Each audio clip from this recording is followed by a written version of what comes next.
شہادت امام حسین اور سانحہ کربلا۔ تاریخی پس منظر: حضرات اہل بیت شروع سے ہی اپنے آپ کو خلافت کا زیادہ حقدار سمجھتے تھے۔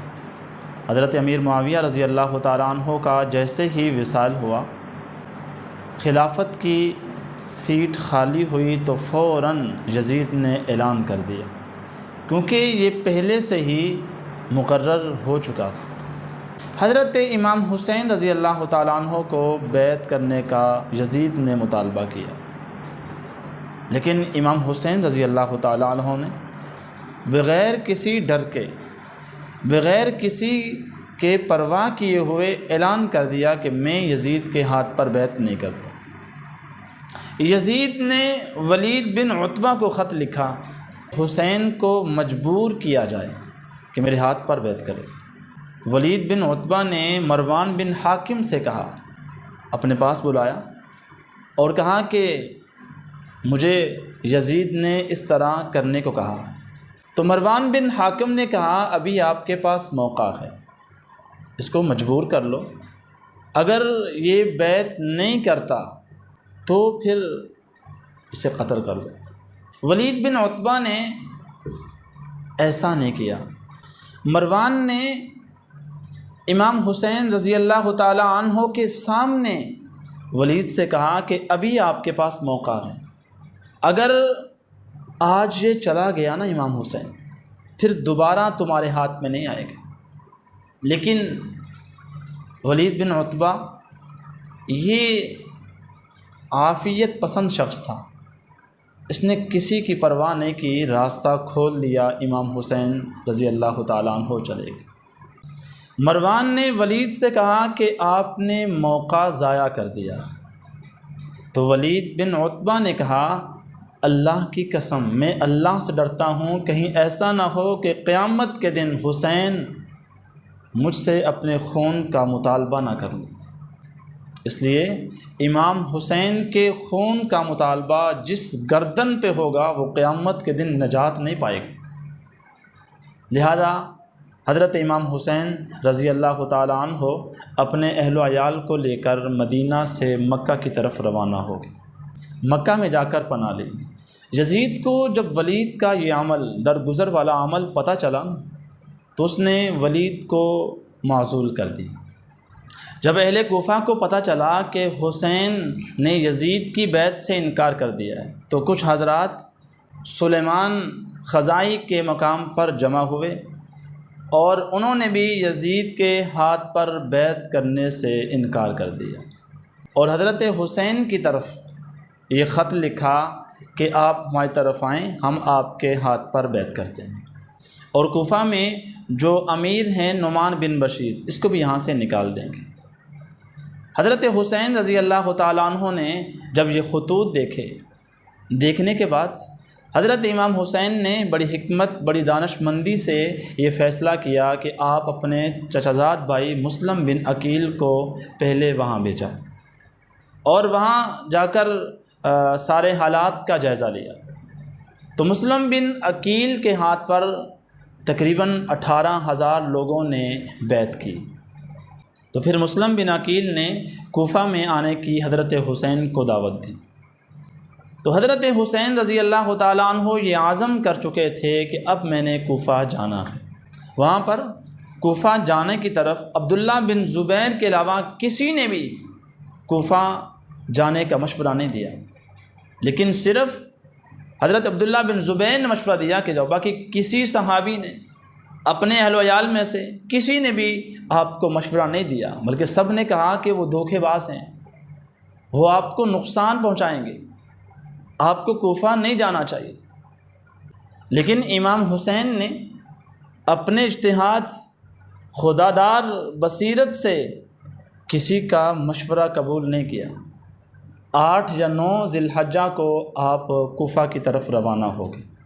جب ابن زیاد کو پتہ چلا کہ حسین کوفہ کی طرف آ رہا ہے، امام حسین جب مقام زیالہ پر پہنچے تو آپ کو المناک خبر پہنچی کہ آپ کے رضائی بھائی اور چچا زاد بھائی مسلم بن عقیل دونوں کو اہل کوفہ والوں نے قتل کر دیا۔ اس کے بعد امام حسین نے اپنے تمام ساتھیوں کو ایک جگہ جمع کیا اور یہ فرمایا کہ ہمیں اہل کوفہ والوں نے دھوکہ دیا۔ امام حسین ابھی راستے میں تھے، دوپہر کا وقت تھا، دور سے کچھ چیزیں حرکت کرتی ہوئی نظر آئی، لیکن غور سے دیکھا نا، کچھ گھوڑا سوار آ رہے ہیں۔ اس لیے امام حسین اور آپ کے ساتھیوں نے ایک پہاڑی کے قریب محاذ جنگ بنا لیا۔ ابھی یہ حضرات محاذ کی تیاری میں مصروف تھے تو حرب بن یزید کی قیادت میں 1000 گھوڑا سوار فوج آئی۔ حضرت حسین نے فرمایا تمہارا کیا ارادہ؟ انہوں نے کہا ہمارا یہ ارادہ ہے کہ ہم آپ کو ابن زیاد کے پاس لے کر جائیں۔ حسین نے کہا ایسا نہیں ہو سکتا۔ تو حرب بن یزید نے کہا اگر ایسا نہیں ہو سکتا تو پھر ہم آپ کو تنہا نہیں چھوڑیں گے۔ حرب نے کہا مجھے آپ سے قتال کرنے کا حکم نہیں ہے، بلکہ جب تک میں آپ کو کوفہ نہ پہنچا دوں، ابن زیاد کے پاس نہ پہنچا دوں، مجھے جدا ہونے کا حکم نہیں ہے۔ یہ حضرت امام حسین قادسیہ کے راستے سے بائیں جانب چلنا شروع کر دیا اور حرب نے بھی ان کے ساتھ ساتھ چلنا شروع کر دیا۔ امام حسین جب نظر بنی مقاتل پہنچے تو امام حسین پر ذرا سی غنودگی ظاہر ہوئی۔ امام حسین نے اچانک انا للہ و انا الیہ راجعون پڑھا تو امام حسین کے بیٹے علی اکبر آئے، پوچھا ابا جان کیا ہوا؟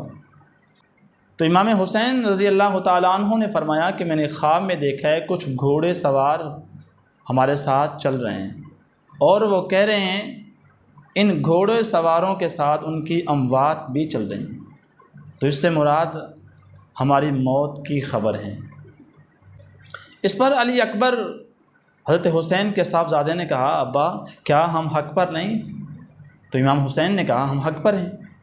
تو بیٹے نے کہا جب ہم حق پر ہیں تو پھر ڈرتے کیوں ہیں؟ ہم اللہ کے راستے میں مریں گے، اللہ کے راستے میں شہید ہوں گے۔ تو جب باپ نے جملے سنے تو آپ نے اپنے بیٹے علی اکبر کو شاباش دی، واقعی تم اپنے باپ کے صحیح حقدار ہو۔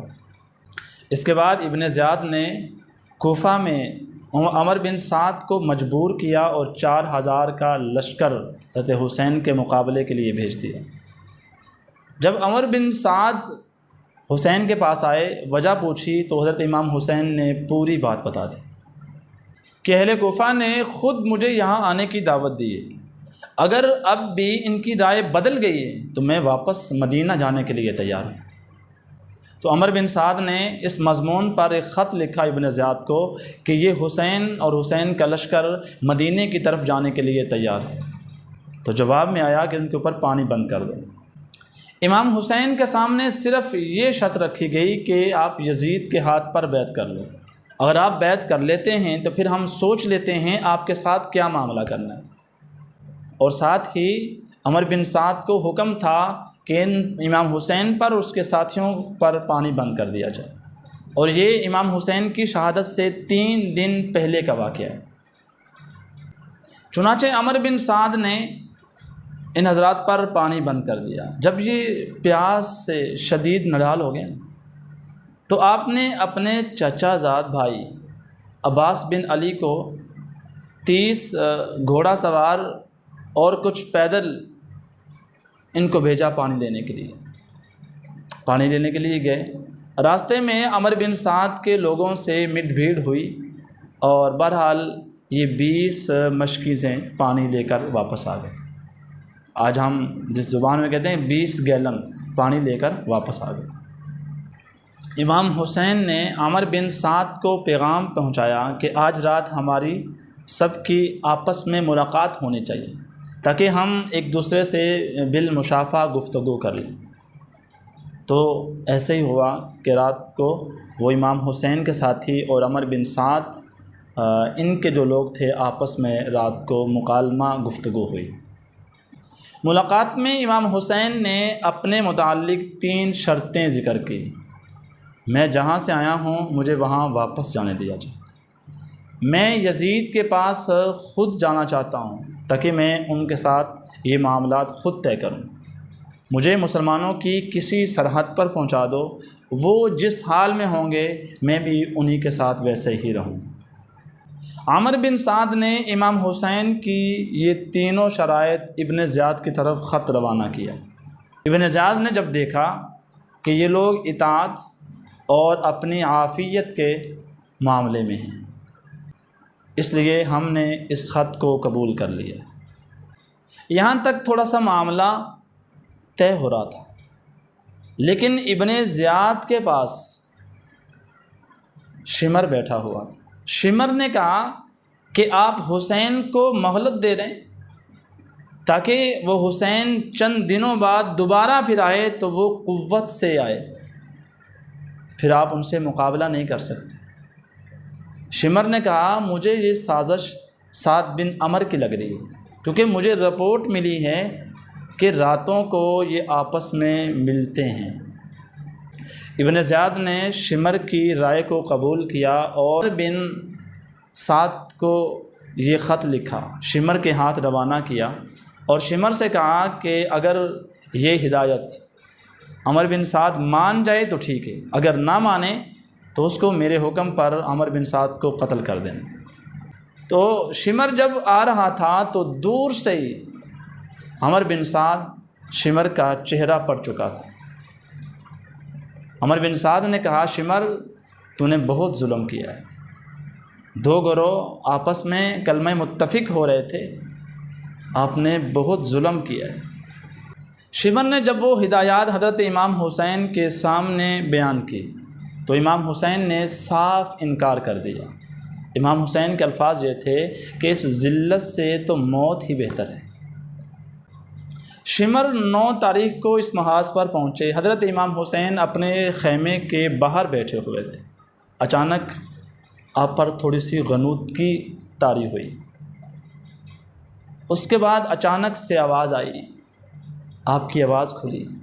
اس آواز کو آپ کی ہمشیرہ زینب نے سنا، آ کر پوچھا کیا ہوا؟ تو حضرت حسین نے کہا کہ مجھے ابھی رسول اللہ صلی اللہ علیہ وسلم کی خواب میں زیارت ہوئی ہے، اللہ کے نبی فرما رہے ہیں آپ ہمارے پاس آنے والے ہو۔ اس جملے کو سننے کے بعد حضرت زینب رو پڑی۔ حضرت حسین نے تسلی دی اور خاموش کروایا۔ اتنے میں شمر کا لشکر آگے بڑھا، آپ کے بھائی عباس بن علی ان کی طرف بڑھے اور بلا مہلت جنگ کا اعلان کر دیا۔ حضرت عباس نے حضرت حسین کو بتایا تو حضرت حسین نے کہا ان سے کہیں کہ آج کی رات ہمیں مہلت دے دیں، آج کی رات ہم وصیت، دعا، استغفار، نماز وغیرہ اللہ کے سامنے ہم ادا کر لیں تو جنگ کل سے شروع کر لیں گے۔ تو جب یہ پیغام شمر تک پہنچا تو شمر نے سعد بن عمر سے مشورہ کیا تو انہوں نے آج کی رات جنگ ملتوی کر دی۔ عاشوراء کی رات حضرت امام حسین نے خطبہ دیا۔ سب سے پہلے امام حسین کہتے ہیں میں اللہ کا شکر ادا کرتا ہوں جس خالق نے مجھے راحت میں اور مصیبت میں بھی رکھا، میں اس اللہ کا شکر ادا کرتا ہوں۔ حضرت امام حسین نے کہا کہ میرے علم میں ہے کہ ایسے ساتھی وفادار اور ساتھ نہ چھوڑنے والے، لیکن میں اپنے دل کی خوشی سے اجازت دیتا ہوں، آپ میں سے جو جانا چاہے جا سکتا ہے، جہاں پر بھی جانا چاہے جا سکتا ہے۔ میں یہ سمجھتا ہوں کہ آج کی رات ہماری آخری رات ہے، اس لیے آپ سب کو اجازت ہے، اگر آپ جانا چاہیں تو جا سکتے ہیں۔ آپ کی تقریر سننے کے بعد آپ کے بھائی، آپ کی اولاد، آپ کے بھتیجے حضرت عبداللہ بن جعفر بیک وقت ایک آواز میں بولے اور کہنے لگے ہم ہرگز ایسا نہیں کریں گے، ہم زندہ رہیں تب بھی آپ کے ساتھ ہیں، ہم اللہ کے پاس چلے جائیں تب بھی آپ کے ساتھ ہیں۔ پھر عاشوراء کی رات بنو عقیل کے سامنے تقریر کی، ان سے کہا کہ آپ کے ایک بزرگ اللہ کو پیارے ہو گئے، اب مزید آپ اپنے آپ کو خطرے میں نہ ڈالو، ایک کافی ہے، تم سب کو میں اجازت دیتا ہوں، اپنی خوشی سے اجازت دیتا ہوں، اگر آپ جانا چاہتے ہو تو آپ چلے جائیں۔ تو وہ کہتے ہیں کہ ہم غیرت والے ہیں، وہ کہتے ہیں کہ ہم اپنے بڑوں کو اس حال میں چھوڑ کر واپس جائیں گے تو ان لوگوں کو ہم کیا منہ دکھائیں گے، بلکہ انہوں نے کہا کہ اللہ کی قسم ہم اپنی اولادیں، اپنے مال اور اپنے جانیں سب کچھ آپ پر نچھاور کر دیں،